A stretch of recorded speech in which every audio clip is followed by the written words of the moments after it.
National Border Security Caucus, Congressman Brian Babin, back with us on the program. Congressman, good morning. Nice to see you again. Good morning, Rob. Great to be with you. We know the administration is only doing this because a federal court is now forcing them to do so, which seems to be happening a lot with this administration. Do you expect this to actually change anything at our southern border? Well, I'm hopeful. I will say that, Rob, but I'm not holding my breath. We've seen the slow rolling and the pushback from this administration, even on court orders, on other issues as well. So, as a matter of fact, we're having a Border Security Caucus meeting here as soon as we get through with this interview. It is getting worse. We've had 1.6 million cross our border and being apprehended, since Biden took office. Over 2 million in the past year have come across. And at the same time, Biden is issuing travel bans that are absolutely meaningless because of the crossers, the illegals that are coming across, which does not do a thing to protect us from the COVID pandemic.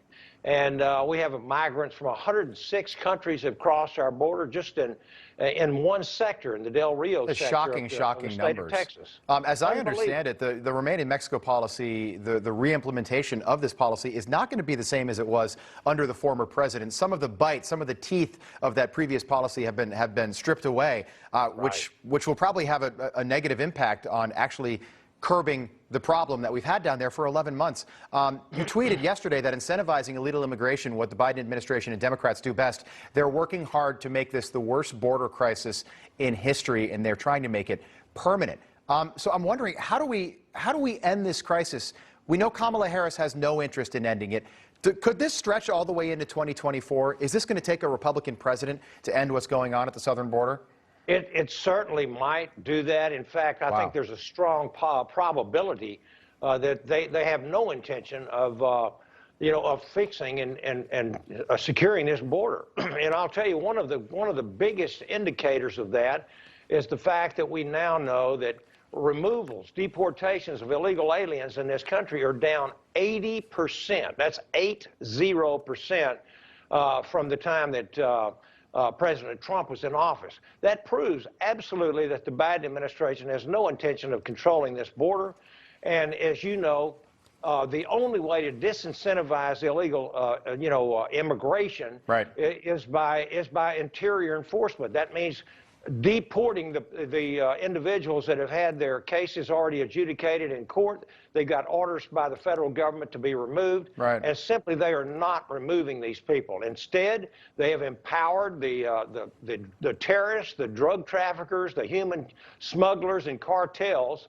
And they see our open borders as an absolutely easy opportunity to come into America. Congressman, let me get your take on a poll, if I could. To protect the American nation, he's got to secure this border and stop the incentivization of illegal immigration. Absolutely. We know that Kamala Harris wants to be president. And let's be honest, Joe Biden in 2024, he's going to be 82 years old. So it remains to be seen if he runs again. The vice president wants to become president. A recent I&I tip poll found that only 12% of registered voters, and they surveyed over 1,000 people, want her to run in any capacity in 2024. Couldn't she change some of the opinions of the American people if she just actually handled one of the issues that her administration is having right now? She's in charge of the border. Manage the crisis, solve the problem. Maybe people will like you again. Rob, she is, Biden's numbers are way down. Kamala's numbers are even lower, just as you said. She got about 3% of the vote when she was running for president in the primary. Let's hope that she doesn't wind up our president. That's all I can say. Because the American people, we absolutely, there are people dying. There are people dying on both sides of the border because of these border policies. We've seen 100,000 Americans die of overdoses in the last year. The 11,000 pounds, that's 5.5 tons of fentanyl, one of the most deadly drugs. I'm a healthcare provider. I practiced dentistry for 37 years. Fentanyl is a dangerous drug. Less than a 1/16 of a teaspoon will kill you. and the increases in the amount of fentanyl coming across, 341% increase. and 100,000 dead Americans in the last year. Unbelievable. Shocking and It is tragic. unreal Yeah. what this administration is doing to the American people.